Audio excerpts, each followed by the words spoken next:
If you're interested in the story behind the business headlines, check out Big Technology Podcast, my weekly show that features in-depth interviews with CEOs, researchers, and reformers in business and technology. Hi, I'm Alex Kantrowitz. I'm a longtime journalist, CNBC contributor, and the host of the show. I empty my Rolodex every Wednesday to bring you awesome episodes, so go check out Big Technology Podcast. It's available on all podcast apps. Would love to have you as a listener. From LinkedIn News, I'm Jessie Hempel, host of the Hello Monday podcast. Start your week with the Hello Monday podcast. We'll navigate career pivots. We'll learn where happiness fits in. Listen to Hello Monday with me, Jessie Hempel, on the LinkedIn Podcast Network or wherever you get your podcasts. I have some incredible news. My second book, How to Have Difficult Conversations About Race, is now the #1 new release in its category on Amazon. I'm so excited for this because we've put a lot of work into it, and this was risky because as a lawyer who's focusing on negotiation and conflict resolution, talking about race seems for many to be outside of the scope of what I usually do. But again, how are we defining negotiation? We define negotiation as any time you're having a conversation and somebody in the conversation wants something. And as the podcast is titled, Negotiate Anything, we can negotiate anything. And in my years of doing all of this work in the professional world, difficult conversations about race is something that comes up over and over and over again in the workplace. And there isn't really a solid resource out there that blends the fundamentals of negotiation and conflict resolution and effective communication with this particular topic. So it's risky. It is risky to venture in this way, but I'm really excited and encouraged by this early result. So this is not just a win for me, this is a win for you too, because you are part of this tribe. And so a quick note about the book. Who did I write this for? I wrote this for the person who is passionate about changing the world and their organizations for the better, the leader who leads a diverse team, and the professional who wants to learn how to overcome the hidden barriers that make it tough to connect with people with a different background. So whether you consider yourself an ally or just want to avoid making a critical mistake when discussing race, this book is for you. And for you as a podcast listener, I'm making a direct request. After 6 years and over 600 episodes of Negotiate Anything, I'm asking for your support in this endeavor to make the world a better place. Our goal of the American Negotiation Institute is to change the world, and this book plays a critical role in making that happen, and we would love to have your support. We have the links in the description of this episode so you can get your copy of How to Have Difficult Conversations About Race.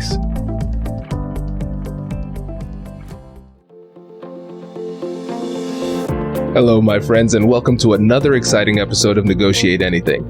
This show is produced by the American Negotiation Institute, and with over 5 million downloads and listeners in over 180 countries, listeners just like you have made this the #1 negotiation podcast in the world. Hi, my name is Kwame Christian, and I am the founder and CEO of the American Negotiation Institute. Here at ANI, we believe that the best things in life are on the other side of difficult conversations, and we are passionate about providing you with the best content that will help you to make your difficult conversations easier, both at work and at home. Lastly, I want to remind you that we offer consulting and conduct trainings, both virtually and in person, all around the world. Our focus is in 3 main areas. First, negotiation and conflict resolution. Second, leadership. And lastly, diversity, equity, and inclusion. Check the link in the description below to learn more about how we could work with you and your team. And now, without further ado, let's jump into the interview. KJ, thanks for joining us today. Thank you, Kwame. I'm excited to be here. Thank you so much. Yeah, we're excited to have you. So how about you get us started by telling us a little bit about yourself and what you do? Yeah, sure. So, I am in the business, my company, KJL International, of making it easier for companies to work out how to increase their productivity and innovation through a new science. And it's called neuroscience, which I'll talk about a little bit more in a bit. But for me, the journey has started with the question that is, what does it take in the way we see ourselves, our thoughts, our emotions, and our stories that help us to thrive in an increasingly complex and fraught world? And so that question has been at the center of my life's work, because how we deal with our inner world drives everything, every aspect of how we love, how we live, how we parent, and how we lead. So the conventional view of emotions as good or bad, positive or negative, that's rigid. And rigidity, from what we're experiencing in this world today, in the face of complexity, is toxic. And so we need greater levels of mental agility for true resilience, for true thriving, and emotional diversity. And when I talk about diversity, I'm talking about diversity is not just people, it's also what's inside people, including diversity of emotion. And for instance, the most agile, resilient individuals, teams, organizations, families, communities, they're all built on an openness to the normal human emotions. And so, Kwame, this is what allows us to ask, what is my emotion telling me? Which action will bring me toward my values? Which will take me away from them? And so my journey began in the messy business of the corporate world. I moved up in an environment of a culture and leadership that was committed to denial. And it's denial that makes past years of self-serving policies and practices possible when people convince themselves they're doing nothing wrong. And if you think about it, denial is exclusion. And yet, for me, I first learned of the destructive power of denial at a personal level before I understood what it was doing to corporate culture. And I say this is a story that, again, has led me on this path. And that is, after losing a very dear friend unexpectedly in the prime of his life, I struggled. And, mentally and emotionally depleted, I began to spiral down, isolated, and I stopped my regular workouts. I began unhealthy eating habits. All of that in the sense of refusing to accept the full weight of my grief. And so no one knew. And in an environment that we currently live in, whether it be in the corporate C-suite or in the social settings that we are, there's this relentless value about positivity. And so with that, I thought no one wanted to know. But I'm grateful that my executive vice president, who was my mentor, was mindful. His empathy is what invited me to show up authentically to my grief and my pain.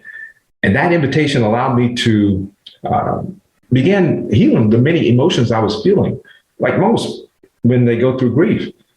But like a soccer player, I began moving beyond the rigidity of denial into what I've now come to call mental agility. And so that traumatic experience almost 20 years ago was the start of a revolution that shaped my life's work. My mentor's empathy was the spark for change, I guess you could say, and my courage to act on that was the flame for my mental agility. And this is what has influenced me and inspired me to practice and teach how you can use your mind to change your brain for the better.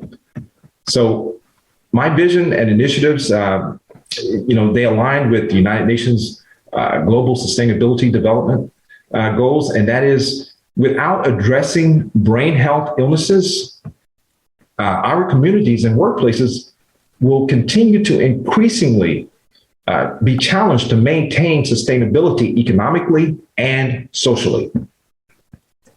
That's the journey I'm on. Wow. That is incredible. KJ, thank you for sharing that. And it's inspiring to see just how you were able to take that dark time in your life and use it as a catalyst for improving. And audience listeners here, this KJ lives this. When KJ got on the call today, I said, "How are you doing today?" He said, "I'm evolving." And now, after hearing this background and talking about mental agility, I understand, because we should always be in a constant state of evolution. right? As individuals, as organizations, as communities. So this is really, really, really great. And awesome. There's so much to dig into, but let me set the stage first for the listeners out there. So today we're going to talk about negotiating the brain and negotiating real change within ourselves, within others, and within organizations, and how the understanding the psychology and the neuroscience behind change, how we can target our message so we can actually create real and lasting change within ourselves, within others, and within organizations. And the key word here is lasting, because anybody can change for a second. Right? I mean, we've all experienced that. We've all experienced that. I mean, just watch. Hey, KJ, watch. I'm going to go on a diet for the next 5 seconds. Anybody can do that. You can do that, right? So we're talking about lasting change. So we have to understand how the way the brain works. Now, you dropped a really important message in passing. So before we even get to our 3 things, before we talk in depth about neuroscience, before we talk about your GROW method, before we talk about transformation levels, which are the 3 things we're going to talk about, I want you to dig deeper into the distinction between the brain and the mind, because you said, I want to help people to use their mind to change their brain for the better. So tell us about that. Does your company invest in professional development training? If you believe that your team would benefit from a negotiation workshop, all you need to do is go to our website, fill out the workshop request form, and then we'll set up a time to chat. These workshops are completely customizable, and we've done them all around the country. Negotiation and conflict resolution skills are beneficial across all professions, but they're especially useful in procurement, purchasing, sales, sourcing, and contract management. Our calendar is filling up quickly, and we even have some workshops scheduled for next year. If you think you might want one, I'd suggest reaching out soon so you don't miss out. Check out the link in the description to learn more, and we will be right back after this.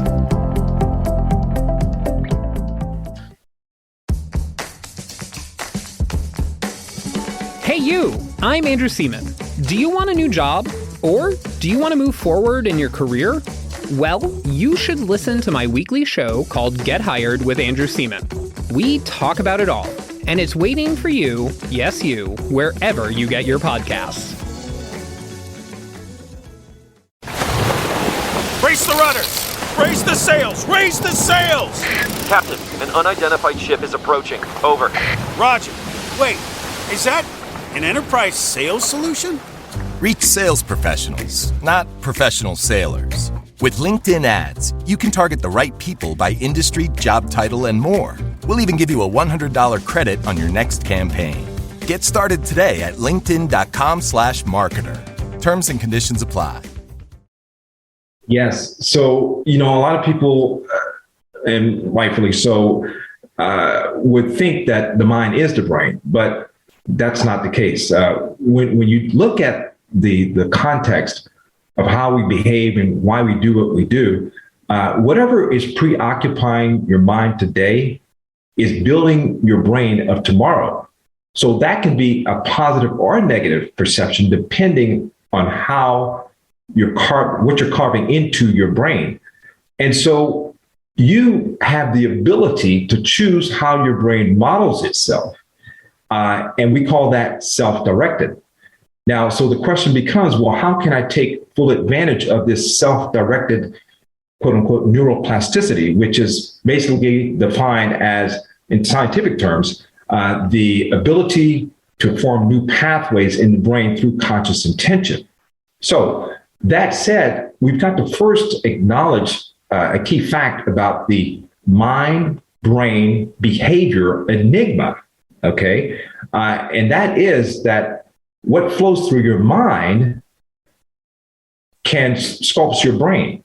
And so you can use your mind to change your brain for the better. That's the crux of, again, the distinction between the mind and the brain. It's the mind that shapes the brain to behave in the way that it has, obviously professed, in the sense of, is it positive or negative mindsets that I'm carving into my brain? Yes, this is great. And everybody, when we talk about the science of neuroplasticity, I mentioned that in my book, Finding Confidence in Conflict. And KJ, you did not mention your book, so I'm going to make sure you shout that out too. But just recognizing that the brain changes based on the way that we use it. Essentially, neurons that fire together wire together. And we can actually literally change our brain by the way that we think and act habitually, like in a physical sense, which is it's incredible. It's a relatively recent scientific discovery, but it's really empowering because we realize that, hey, listen, just because I am the way that I am right now doesn't mean that I cannot change, which is really, really powerful and a great segue into what we want to talk about more about, which is the neuroscience of it.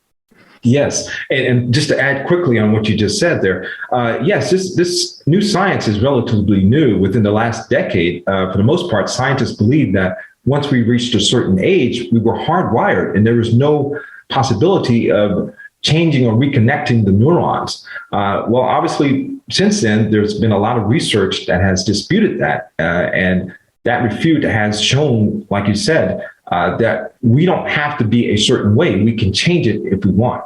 So, yes, very good. To your question, so neuroscience.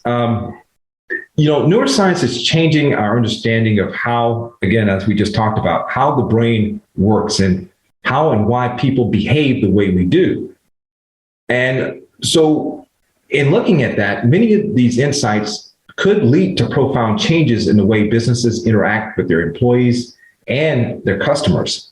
The problem is that until now, as I just mentioned, most of this research has been published in specialist journals, and it hasn't made its way to managers' desk.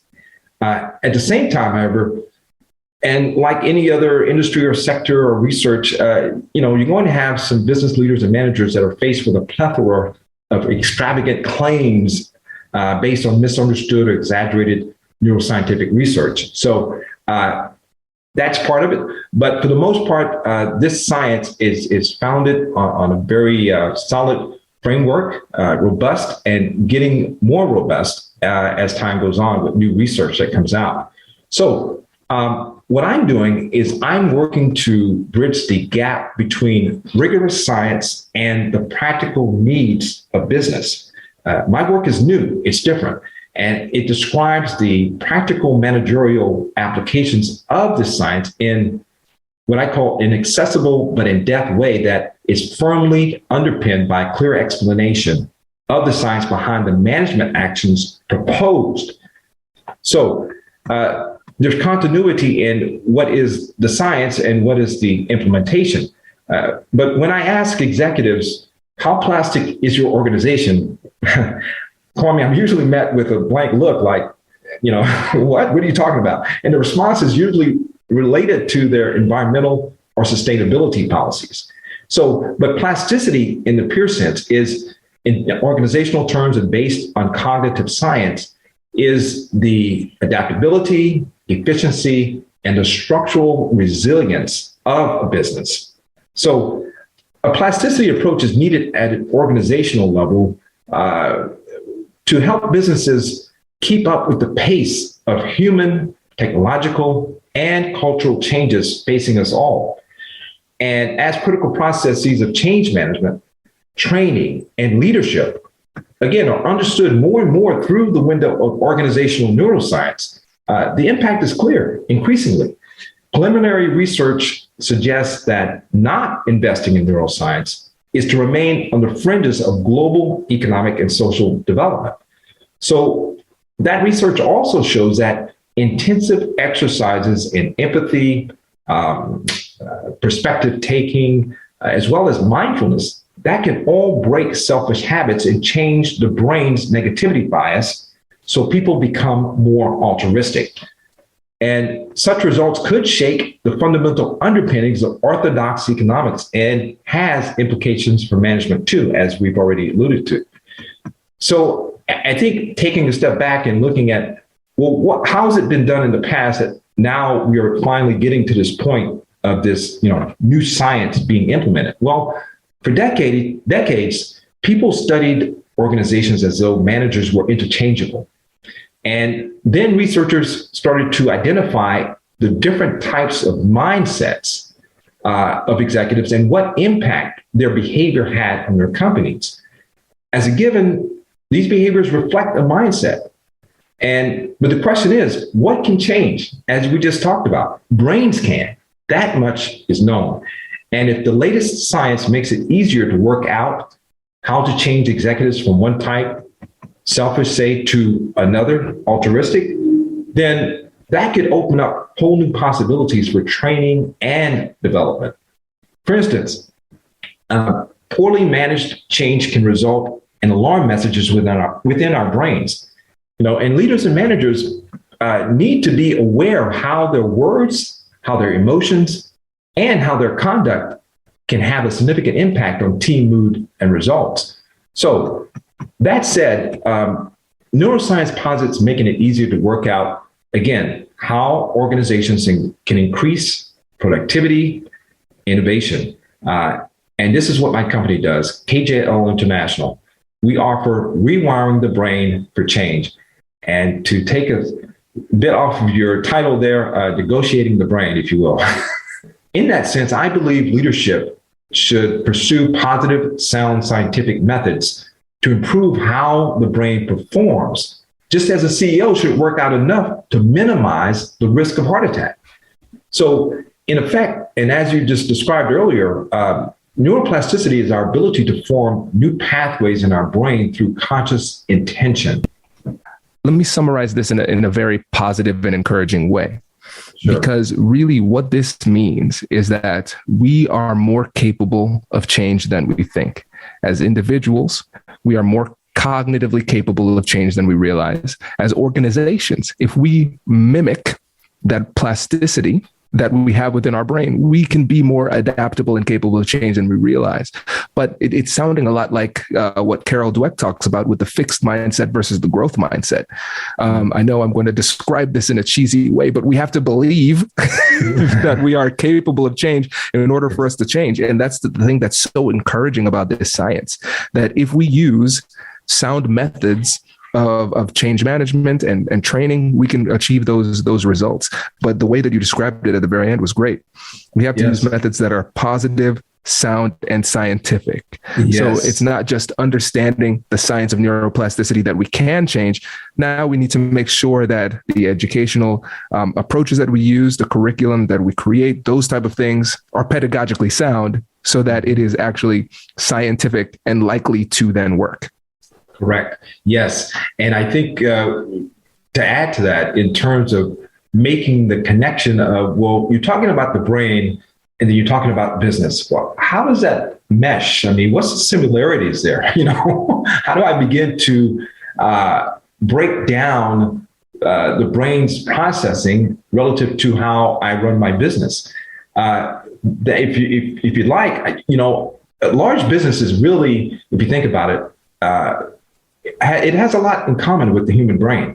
I mean, you've got complex networks that interconnect the different parts and functions, and to ensure the free flow of information, ideas, operations, and the prefrontal cortex, which I like to call the CEO of the brain, that predicts and plans the future. So while the senior management team is like the cerebellum of the brain, if you think about it, pivoting proactively, keeping the business moving in a way that ensures it can thrive.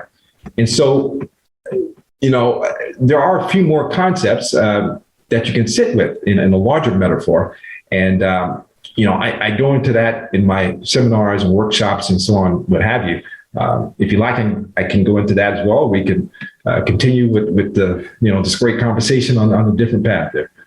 Yeah. Oh, this is so good, KJ. So everybody, we're going to link to KJ's company and his book in the description. So make sure you check that out. There's so much richness here, right? There's so much depth to this. This is really exciting. And I think go ahead. Yeah. I was just going to add. So I'm on LinkedIn. If you're on LinkedIn, that's the best place to connect with me, to DM me and communicate with me. So Yes. We'll definitely put a link to that as well, too, because that's how we connected on LinkedIn. No doubt. Yes. We're very active, very active.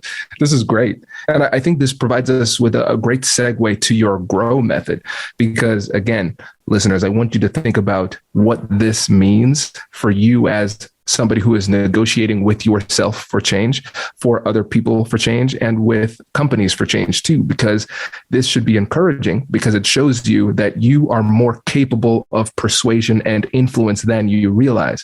Again, with our mindset, sometimes we choose not to try to persuade people, ourselves, or organizations because we don't think we're capable of change. But now we realize psychologically we are. And now, how does this tie to the GROW methodology? Yes. And so, yes, as you just said, we're our worst enemy at times. So the GROW method is one that was born out of my own frustration and experience, like most people who attend seminars, workshops, what have you. You know, you're sitting in this huge arena with thousands of people. You've got a great speaker giving their spill on techniques and steps to take. And you're all excited. You leave, you know, and you go home. And 2 weeks later, it's like, what was that event I went to? You've completely or almost forgotten everything that you've heard that day that motivated you at that point. So in that frustration for me, you know, I started looking at, well, what is it? How is it that we can create this or fill this gap, if you will? You know, we're good at activating a positive mental state, but are we good at installing it into the brain? So that gap, what is it that we need to do? And as we are talking about science and neurons, and I think you said this earlier, Kwame, it's neurons that fire together, wire together. Passing mental states become lasting neural traits. And there's a lot of scientific data more and more about that. But again, the question is, how do we actually get them into the brain? Because most of our inner strengths are built from positive experiences of those strengths. So, for example, if you want to, say, feel more confident, you've got to have more experiences of accomplishment or coping. Let's say you want to have a more loving heart. Well, you've got to practice more moments of compassion or kindness for others. And so the problem is, again, to get these experiences into our brain, we've got to overcome the brain's hardwired negativity bias. And so, you know, the negativity bias means that the brain is very good at taking in bad experiences, but bad at taking in good ones. Basically, good experiences kind of bounce off the brain unless we do a little something that I'll explain with my GROW method in a moment. But meanwhile, bad experiences have this way of sinking right in with no issues. And so the reason for that negativity bias, though, is, and why it's hardwired, is because our ancestors had to pay a lot of attention to bad news, because if they survived it, they would have to remember it forever. That said, that's the negativity bias. You know, it creates a fundamental traffic jam in the brain in both informal efforts as well as formal efforts to grow, to heal, to train ourselves in different ways. And so whether you're a corporate executive, a student, a professor, a corporate trainer, a coach, an author like me, or like you, Kwame, or you're helping people one way or the other. You know, we tend to be very good, as I said before, in activating positive mental states, but are we very good at helping people install them into the brain? I don't think so. I think a lot of people would agree with me on that. And there's this long-standing assumption that if we just get a good thing going, somehow it'll sink right in. Well, we can learn to take in the good, to break that traffic jam in the brain and gradually intertwine good experiences into the fabric of our brain and our life. So here's a little experiential task we can do right now. You know, if you're not driving, if you're in a safe place, just gently close your eyes. And I'd like you to bring to mind someone you know that cares about you. It could be someone in your life, someone in your past. It could be a group of people or even a pet. Doesn't matter. But what you're trying to do is to gain a good experience, a simple, good experience of feeling cared about. And so you're trying to help the idea or an image of this person, as well as a memory, to become a feeling. Okay. So in that sense, you're talking about the first step, gain a good experience. That's the G of the GROW method here. We've got to activate it. We've got to get it going. And the brain is like an old school cassette recorder. I think we could both relate to that back in the day. It records the music by playing it. So we've got to gain an experience. All right. The second step, the R, that's reinforce the experience. Help help install this activated mental state into your brain as a neural trait. Let it last. Help it grow in your body. Help it become increasingly intense. Give yourself over to it. The next step is occupy. Since that this experience is sinking into you, and what this will do it will prime memory systems, essentially, and this will sensitize them so they'll be more efficient at encoding the experience into neural structure. Okay. The next step is weave the positive into the negative, but you've got to be a little careful about this because you don't want to be hijacked by the negative. Again, we're hardwired to be negative. But if you can stay strong with the positive, you'll associate with the negative. Again, neurons that fire together, wire together. And the positive will move into the negative to soothe it, to ease it, and even gradually replace it. So that step, the GROW method, can be used in taking in the good, where you're weaving the positive into the negative for yourself, for your children, for clients, for students, or others you care about. And so that said, you can use this method to heal old pain or neglect, whether in adulthood, childhood, even reaching down into the younger parts of yourself. So that acronym I've come up with is easy to remember, and it's applicable to your daily life as you are conscious of your surroundings, your awareness of everything that you're experiencing. This is great. And KJ, can you just, for the note takers out there, can you just go through the GROW one more time just to make sure that everybody gets it? No problem. Yes. So the G is gain a good experience. Okay. And again, we've got to activate it. We've got to get it going. As we said before, the brain is like an old school cassette recorder.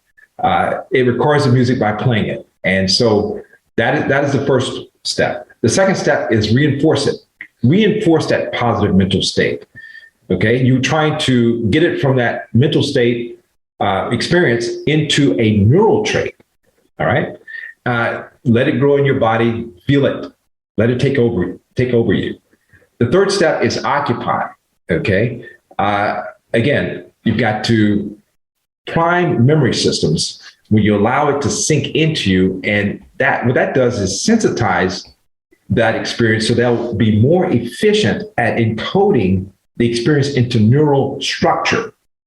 Okay. So we've got the reinforce, which is the neural trait, and the occupy, which is the neural structure. That is essentially the definition of neuroplasticity, the change in the adaptability of the brain for structure and function. Okay.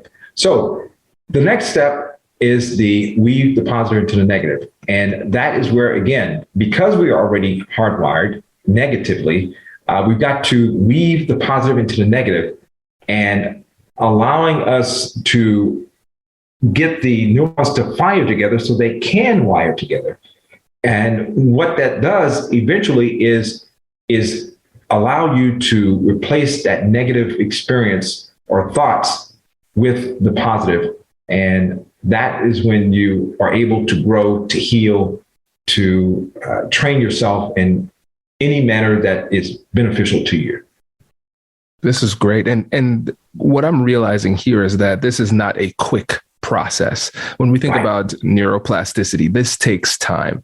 And so this is not like a microwaves type of solution, unless you use microwaves in a vastly different type of dangerous way. This is not a microwave solution. This is going to take some time, but it's worth it because, again, we're looking for lasting change within ourselves and within others and within organizations. And so, KJ, tell me what you think about this, because I think people can see really clearly how this GROW methodology would work within ourselves as a practice of introspection to work through these challenges to make sure that we're adopting this lasting change. But when it comes to others, and I want you to correct me if I'm wrong on this, to me, it sounds like recognizing that a lot of times persuasion takes time, and we have to, in many ways, help people through this process. They might not be familiar with the neuroscience. They might not be familiar with the formality of the process in the way that you've described. But if we're persistent in helping and encouraging people and having a more long-term perspective for behavior change, it seems like we could kind of help guide them through this process themselves so they can experience lasting change as well. Yes, definitely. And it's, as you said, not a quick fix. This does take practice. Like anything worthwhile, you've got to put in work. And my experience was one where it was a bit by bit, a gradual intertwining of those good experiences into the fabric of my brain. So, we can talk about, people saying, well, it sounds like what you're doing is this positive rah, rah, rah. No, we're not covering over negative truths. Paradoxically, the more we take in the good, the more we're able to see the bad and do something about it. Okay. And so what this is really about is about taking control of the brain's Stone Age bias in the 21st century. And this is in order to address the excessive focus on the bad and the over worry about it. And you're right, to help others, we first have to be with ourselves, if you will, in making that transition or that transformation. And so, it's not going to be, like you said, this quick fix, but any time of day, say after the lunch, at night before bedtime, you can practice these kinds of things in a natural setting where you are eventually, like I said, or progressively getting better at installing these positive mental states so that they become part of you and your brain. And in doing that, you allow yourself to be more mindful of others and their behavior and how you can help them do the same. Yeah. Oh, this is good. This is good. And now, KJ, with the final minutes we have remaining, I want to talk about the transformation levels. And I know with each of these 5 levels of transformation, we could have individual podcasts on each level. But no I think with considering the time, my focus would be on making sure that people are aware of the levels. And then this will help them to be more targeted with their persuasive endeavors as well. So they could say, all right, I should, at this moment, my goal in this conversation is to persuade at this level, that level, those type of things. So can you give the audience a brief overview on the 5 levels of transformation? Sure. Yes.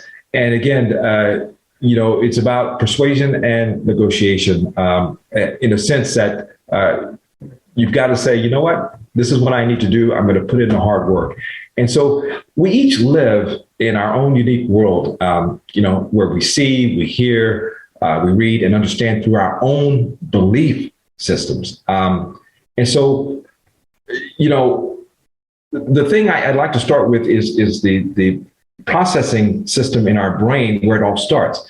And that is taking a look at why and how the reticular activating system, which is a bundle of nerves at the top of the brainstem. This is the brain's command and control center. And so we can train that to activate our body and mind in remarkably infinite ways. So how do we train the RAS, short for reticular activating system?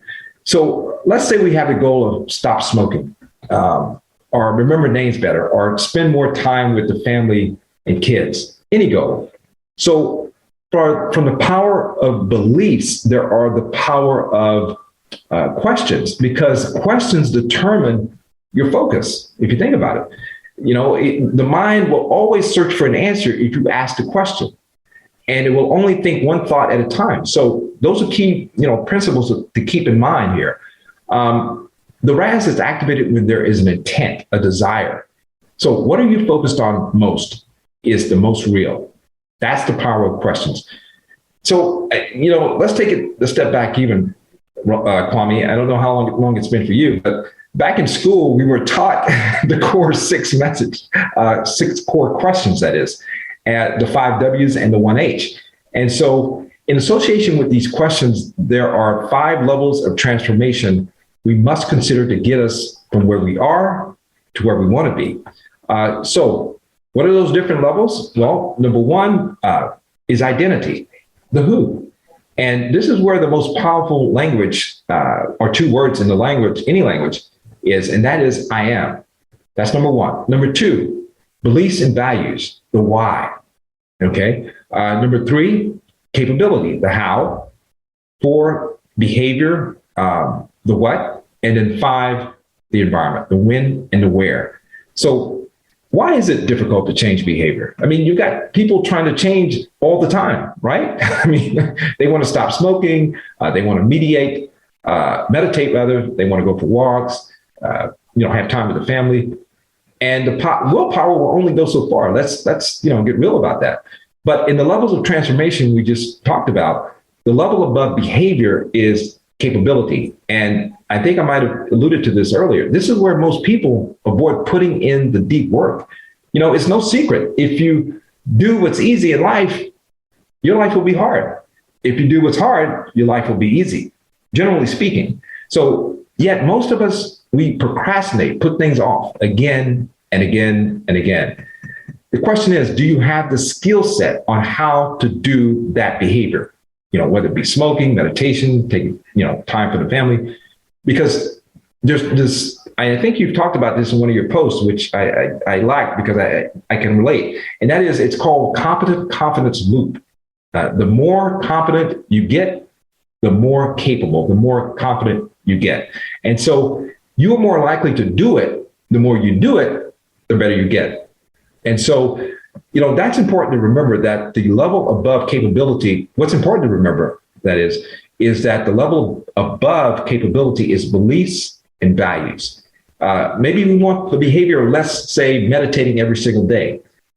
Maybe we're even trying to do it and we have the capabilities, but the belief is, I can't quiet my mind. Or maybe the value is, I don't value being still and silent with myself or being present.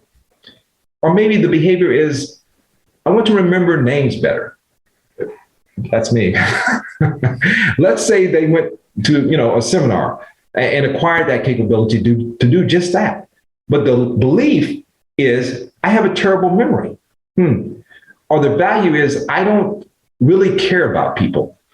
So that is going to affect behavior. People are trying to force it, and and trying to remember names when they should be addressing a different level of this transformation process.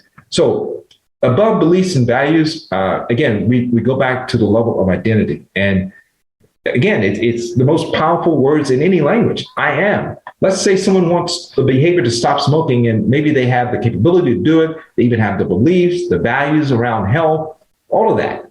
But their identity is, I'm a smoker.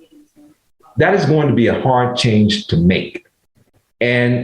Or maybe someone wants the behavior of not procrastinating, but their identity is, I'm a procrastinator. Again, that could be a huge change for a lot of people. The last level, below behavior, is environment. And so let's say someone has the behavior of wanting to meditate, but their environment doesn't allow them to have quiet time. Or maybe someone wants to read 30 minutes per day, but their environment is dark. So when looking to make a complete change, whether it's getting people to read 3 times faster, remember names, learn another language, meditate, to start a new business even, you've got to make sure that all these 5 levels of transformation are in alignment. Because only then will you have alignment, when you have alignment within yourself, will you allow yourself to be in sync with all there is that you want and desire. KJ, this is so good. And for me, I know we are beyond the time. This is usually longer than a usual episode, but that's an example of a good sign of when I just can't stop. I'm really enjoying this. And so I want to bring it together with exactly. and so I'm excited to bring this together with an example too, because I remember in a book that I read, I think it was Atomic Habits, they talked about the power of identity, and the example they used was a study on voting. How can you get somebody to vote if they're not interested in voting? And so a lot of times when you think about persuasion, you go with your facts, and they just say, hey, voting is good, or whatever the argument is. But one of the things that they said was the best thing to get somebody to vote is to get them to consider themselves as a voter. It's not like, are you going to vote? It's I am a voter. I am a voter. And if you can attack that persuasive message toward just getting them to change their identity as I am a voter, it makes it much more persuasive. So if we extend this throughout the 5 levels of transformation, we can use it as an example to show how this can, through the art and science of persuasion, we can really maximize our level of persuasiveness because we know the neuroscience. So identity, get the person to see themselves as a voter. That's going to be one of my goals in the conversation. Beliefs and values. If they believe that their vote doesn't count, then they're not going to be interested in voting. If they don't see that as a civic duty or something that's valuable, then they're not going to do it. So again, I want to target the message toward beliefs and values, but I'm going to be curious to figure out how they see themselves and what their beliefs and values currently are. So I know what the chasm is I need to cross in order to achieve that persuasion. Capability, they might not know how to vote. They might just think it's too complex. So I want to figure out what they think about it. Exactly. Right. And then the behavior. Okay. That's pretty straightforward. The act of voting, but then the environment, when and where, right? Oh, I'm too busy to vote. Yeah. Okay. Well, we can vote. You can vote by mail. All right. Well, where do I do it? When do I do it? Right. And so then I can start to negotiate those types of barriers to make it easier for them to take the action that I want. And I'm saying this mainly because I know when this episode drops, it's going to be close to November and it's going to be chaotic.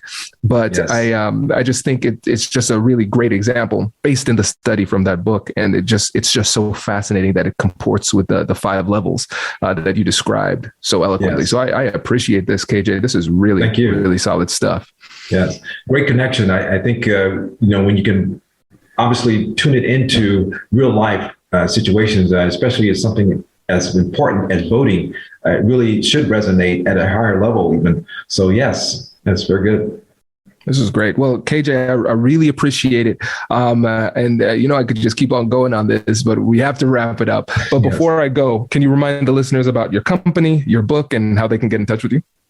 Yes. So the name of my company is KJL International. Everything is on LinkedIn at KJ Lavan. That's L as in Lima, A as in Alpha, V as in Victor, A as in Alpha, N as in November. The name of my book is Why is Your Reason for Being? And I was lucky enough to get the coveted endorsement of Deepak Chopra, which I'm sure a lot of you know or should know. So for that book.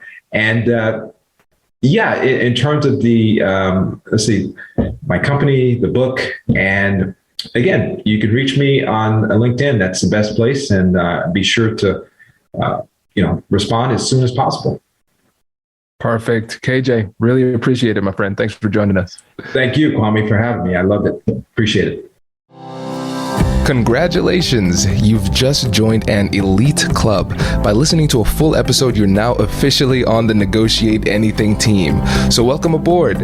What most team members do is they subscribe to the podcast because that allows them to automatically get the latest episodes of the show. The best things in life lie on the other side of difficult conversations. Keep learning, keep practicing, and keep getting better. Your relationships will improve, your career will soar, and you'll have the confidence you need to get the most out of these crucial conversations. Again, thank you for joining the team. We're excited to have you, and I will see you in the next episode. I'll catch you later.